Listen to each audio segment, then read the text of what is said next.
안녕하세요. 이목사입니다. 오늘은 언약궤 없는 성전에 대해서 함께 살펴보기로 하겠습니다. 유대 전승에 의하면은 수르밥의 성전에는 다음 5가지 성물들이 없었다고 전해집니다. 첫째는 언약궤, 가로하고 속죄소와 그룹, 가로 닫고, 두 번째는 돌비, 또 만나 담은 금항아리, 세 번째는 아론의 쌍난 지팡이, 네 번째는 우림과 둠밈, 다섯 번째 제단 위에 영원한 불입니다.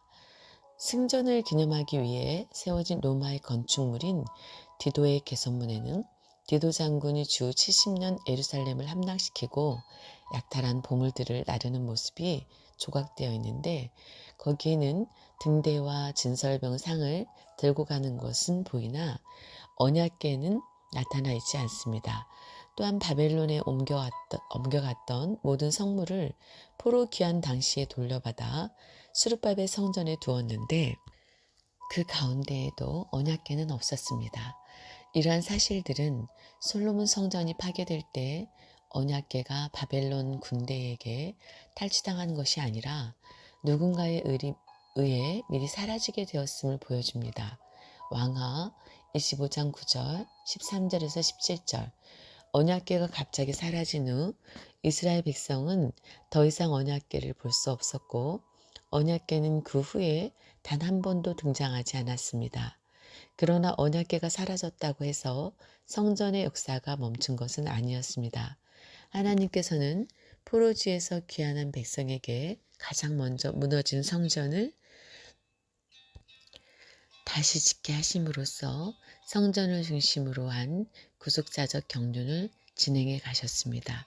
구약시대의 마지막 성전인 수르밥의 성전을 언약궤 없이 짓도록 섭리하신 것은 언약궤의 실체이신 예수 그리스도가 오시기를 대망하게 하신 것입니다. 말라기 선지자도 또 너희의 구하는 바 주가 호련히 그 전에 임하리니 곧 너희의 사모하는 바 언약의 사자가 임할 것이라 라고 예언하였습니다. 말라기서 3장 1절. 작은 1번으로 언약궤가 필요 없는 시대. 언약궤는 하나님께서 이스라엘과 함께 하신다는 대표적인 상징물로 매우 귀중하게 여겨졌는데, 바벨론이 예루살렘을 침공한 이후 구약 성경에는 더 이상 등장하지 않습니다. 하나님께서는 바벨론에게 남유다가 멸망당하기 전에 에레미야 선지자를 통하여 언약궤를 더 이상 필요로 하지 않는 때가 온다는 충격적인 말씀을 전하셨습니다. 에레미야 3장 15절에서 16절. 내가 또 내 마음에 합한 목자를 너희에게 주리니 그들이 지식과 명철로 너희를 양육하리라. 나 여호와가 말하노라. 너희가 이 땅에서 번성하여 라바, 여기서 번성하여 난 단은 라바, 많을 때에는 여기서 단어는 파라, 사람이 여호와의 언약궤를 다시는 말하지 아니할 것이요, 생각지 아니할 것이요, 기억지 아니할 것이요, 찾지 아니할 것이요, 만들지 아니할 것이며. 아주 작은 1번. 에레미야 3장 15절의 예언. 에레미야 선지자는 하나님의 마음에 합한 목자, 즉 지식과 명철로 선민을 양육할 지도자가 일어날 것을 예언하였습니다. 에레미야의 3장 15절의 목자는 히브리어 로임으로 복수형입니다. 1차적으로 바벨론 포로 귀환의 지도자들인 수르바벨과 여호수아, 에스라와 느헤미야와 같은 사람들을 가리킵니다. 그러나 이 지도자는 구속사적인 관점에서 볼 때 궁극적으로 하나님께로부터 와서 모든 신령한 것을 알며 선한 목자로서 그 택한 백성을 지식과 명철로 양육하여 바른 길로 이끄실 예수 그리스도를 예표합니다. 예수 그리스도께서는 하나님의 마음에 합한 참 목자이십니다. 요한복음 10장 11절 14절. 16절에 이 땅은 여호와의 마음에, 에레미야 3장 16절, 이 땅은 여호와의 마음에 합한 목자들이 지식과 명철로 하나님의 백성을 잘 돌보는 땅을 가리킵니다. 그런 땅에서 이스라엘은 그 수가 번성하여 많아지게 될 것입니다. 번성하여 많아진다는 표현은 창세기에서 양육하다와 번성하다, 여기 생육하다 에서 파라, 번성하다에서 라바로 번역된 두 동사를 순서만 바꿔 놓은 것으로 두 단어가 함께 쓰이면 대부분 하나님의 놀라운 창조의 역사와 전능하신 하나님에 의한 언약의 성취를 보여줍니다. 창세기 1장 22절, 28절, 8장 17절, 9장 1절, 7절, 17장 20절, 28장 3절, 35장 11절, 47장 27절, 48장 4절, 출애굽기 1장 7절, 20절, 에레미야 13장 3절, 에스겔서 36장 11절. 이 예언은 이스라엘 백성이 바벨론 포로에서 돌아오면 번성하여 많아질 것인데 그들은 하나님의 창조 권능에 의해 새롭게 창조된 백성이요. 창세기 1장 22절, 28절 대홍수 심판에서 구원받은 노아 가족처럼 완전히 새롭게 출발하게 된다는 소망의 메시지였습니다. 창세기 8장 17절, 9장 1절 7절 그리고 야곱에게 언약하신 하나님께서 창세기 35장 11절, 창세기 28장 3절 고센 땅에 정착한 야곱의 70 가족을 생육하고 번성케 하여 애굽 나라와 바로가 그들을 두려워하게 된 것과 같은 역사, 출애굽기 1장 10절, 12절, 20절을 행하실 것을 확신하게 하여 용기를 주는 메시지입니다. 아주 작은 2번 에레미야 3장 16절의 예언 언약궤를 다시는 찾지 않는 때가 온다는 말씀에 강력한 부정의 의미를 가진 로가 5번이나 반복해서 사용됩니다. 다시는 말하지 아니하실 것이요.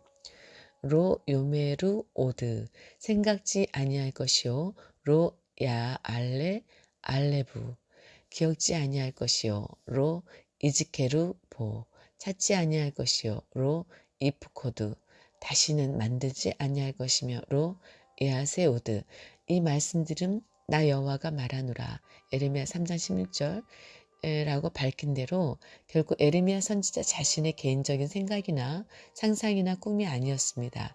기필코 이루어지고 많은 하나님의 뜻의 선포였고 만일 그것을 따르지 않는다면 하나님의 말씀을 거역하는 큰 죄가 된다는 것을 강조하고 있습니다.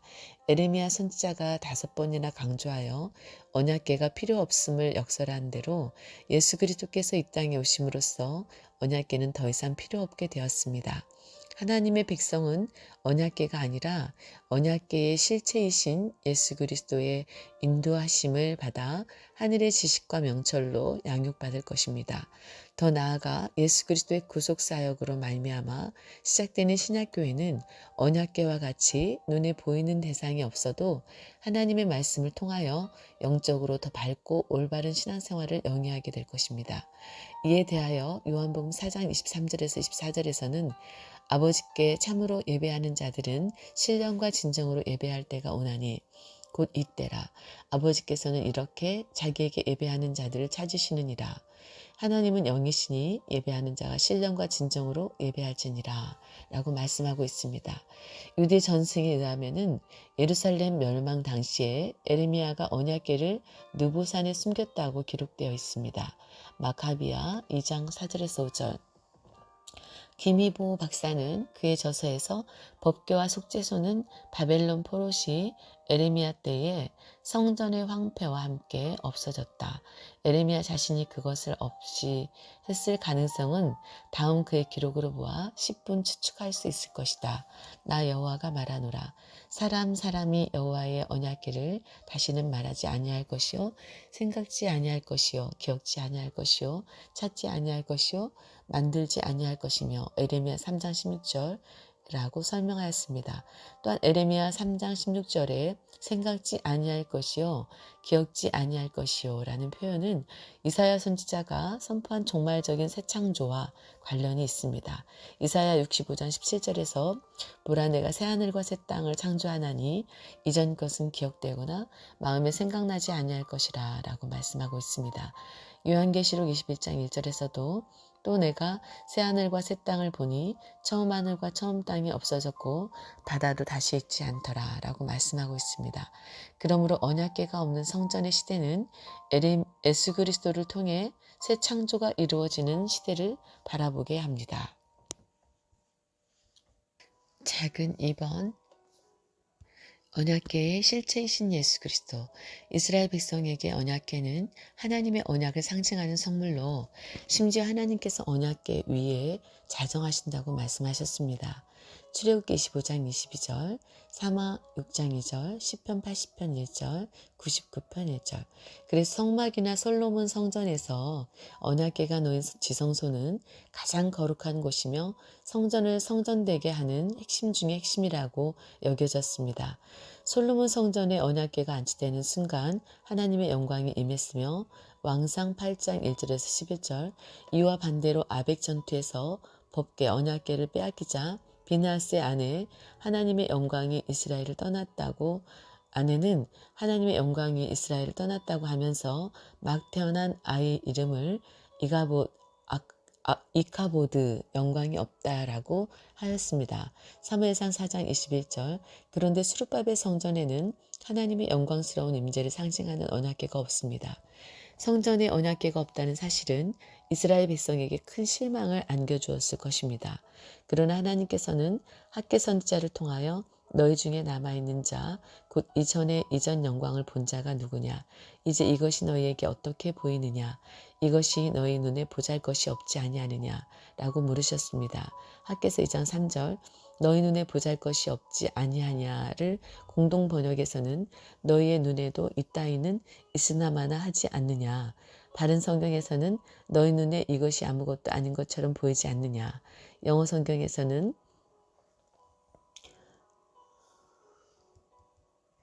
Does it not seem to you like nothing in comparison 이라고 번역하고 있습니다. 이는 당시 이스라엘 백성의 마음을 꿰뚫어 지적하는 동시에 새로운 미래의 비전을 제시해 주는 것입니다. 언약궤는 그림자요 참용상이 아닙니다. 그리스도의 예표이며 그림자일 뿐이지 실체가 아니었습니다. 히브리서 8장 5절, 9장 23절, 10장 1절 온전한 것이 올 때에 그림자는 사라져야 합니다. 고린도전서 13장 10절 언약궤 없는 에스겔 성전은 그 실체이신 예수 그리스도에 대한 더욱 분명한 계시가 되었고 예수 그리스도와 비교할 때에 언약궤는 다시 기억하지 말아야 할 허상이었습니다. 따라서 남유다의 멸망 후 에스겔 선지자가 목격한 새 성전의 이상이나 포로 귀환 후에 건축된 스룹바벨 성전에는 언약궤가 등장하지 않습니다. 언약궤 없는 스룹바벨 성전은 그 실체가 되시는 예수 그리스도 히브리서 9장 4절에서 9절 24절을 맞아들이기에 더욱 적합한 성전이 되었습니다. 이는 오래도록 이스라엘의 삶 속에 함께 했던 언약궤를 무시하는 말씀이 아니라 앞으로의 제사에서는 성전의 실체요 언약의 실체이신 예수 그리스도가 중심이 되어야 할 것을 가르쳐 줍니다. 요한복음 4장 23절에서 24절 말씀과 같이 영과 진리로 하나님 앞에 나아가 예배드리는 날이 예수 그리스도의 구속 사역을 통해 열리게 될 것을 말씀하신 것입니다. 하늘의 하나님께서 자기 땅에 찾아오셔서 자기 백성과 함께 거하시겠다는 언약은 성육신하신 예수 그리스도를 통해서 정확하게 성취되었습니다. 요한복음 1장 14절에서 18절 예수님은 언약궤의 실체로 오셔서 새 언약을 이루신 것입니다. 누가복음 22장 20절 고린도전서 11장 25절 히브리서 8장 10절 9장 15절 12장 24절 작은 세 번째 예루살렘이 여호와의 보좌가 됨. 언약궤는 여호와의 보좌라는 의미로 사용되기도 하였습니다. 여호와의 보좌는 하나님께서 앉으시는 자리로 하나님의 임재를 나타냅니다. 하나님께서는 언약궤, 증거궤 위 속죄소에 임재하시고 출애굽기 25장 21절에서 22절 그룹 사이에 자정하십니다. 왕악 19장 15절 시편 80편 1절 사무엘하 6장 2절에서 그 궤는 그룹들 사이에 자정하신 만군의 여호와의 이름으로 이름하는 것이라 라고 말씀하고 있습니다. 또한 하나님께서는 언약궤를 그의 발등상으로 삼으십니다. 역대상 28장 2절에서 여호와의 언약궤 곧 우리 하나님의 발등상이라고 말씀하고 있습니다. 시편 99편 5절 132편 7절 애가 2장 1절 이 발등상은 하나님의 보좌와 연결됩니다. 이사야서 66장 1절에서 여호와께서 이같이 말씀하시되 하늘은 나의 보좌여 땅은 나의 발등상이니 너희가 나를 위하여 무슨 집을 지을고 나의 안식할 처소가 어디랴 라고 말씀하고 있습니다. 사도행전 7장 49절. 이 말씀은 하나님께서 전 우주를 초월하신 분이심을 나타내는 말씀으로 만왕의 왕이신 하나님께서 앉으시는 보좌와 두 발을 올려놓으시는 발등상은 하나로 연결되는 이미지로 사용되고 있습니다. 그러므로 언약궤는 하나님의 보좌를 나타냅니다. 그러므로 에레미야 3장 17절 상반절에서 그때의 예루살렘이 여호와의 보좌라 일컬음이 되며 라고 말씀하고 있습니다. 여기에서 예루살렘 그 자체가 여호와의 보좌가 된다고 말씀하고 있습니다. 이는 15절에서 16절의 언약궤가 필요 없는 시대에 대한 예언 뒤에 이어지는 말씀으로 이제 제사, 예배의 중심은 더 이상 보이는 언약궤가 아니라는 것을 명백히 가르쳐주고 있습니다. 메시아가 오심으로 예루살렘이 전 우주의 영적 중심지가 됩니다. 하나님의 영광의 임재로 예루살렘이 가득 채워지기 때문입니다. 이사야서 5장 5절에서 6절, 이사야서 4장 5절에서 6절. 그곳은 하나님께서 내가 나의 발 둘 곳이라고 칭하게 될 것이요 이방인들도 여호와의 성읍이라 이스라엘의 거룩한 자의 시온이라고 부를 것입니다. 이사야서 50장 13절에서 이사야서 60장 13절에서 14절, 갈라디아서 4장 22절에서 31절을 볼 때 사도 바울은 지상의 예루살렘과 하늘의 예루살렘에 대해서 말씀하고 있습니다. 지상의 예루살렘은 육체를 따라 났으며 23절, 신의 산에서 선포된 율법의 종이지만 24절, 25절, 새 언약의 성취자이신 예수님을 머리로 하는 교회를 향해 위에 있는 예루살렘은 곧 우리 어머니라. 26절 너희는 이삭과 같이 약속의 자녀라. 28절 유업을 얻을 자라. 30절 자유하는 여자의 자녀니라. 31절 라고 선포하였습니다. 이 예루살렘은 살아계신 하나님의 도성인 하늘의 새 예루살렘입니다. 히브리서 12장 22절 계시록 3장 12절 21장 2절 에레미야 3장 17절에서 열방이 그리로 모이리니 곧 여호와의 이름으로 인하여 예루살렘에 모이고 다시는 그들의 악한 마음과 강팍한 대로 행치 아니할 것이며 라고 말씀하고 있습니다. 예루살렘의 언약궤가 없을지라도 언약의 실체이신 예수 그리스도께서 오시기 때문에 오히려 열방이 그 성전으로 모이되 곧 여호와의 이름으로 인하여 예루살렘에 모이게 되는 것입니다. 이는 종말적으로 새 예루살렘이 하나님의 보좌가 되어 만국이 그리로 들어오게 됨을 보여줍니다. 이사야서 2장 2절에 3절, 요한계시록 21장 24절에서 만국이 그 빛 가운데로 다니고 땅의 왕들이 자기 영광을 가지고 그리로 들어오리라라고 하였고 26절에서 사람들이 만국의 영광과 존귀를 가지고 그리로 들어오겠고 라고 말씀하고 있습니다. 오늘 또 하나님의 은혜 가운데 하나님의 뜻이 여러분을 통해서 이루어지기를 원합니다. 또 하나님의 은혜가 하나님의 크신 복이 여러분의 삶 가운데 충만하게 임하시기를 주님의 이름으로 축원합니다. 이 목사였습니다.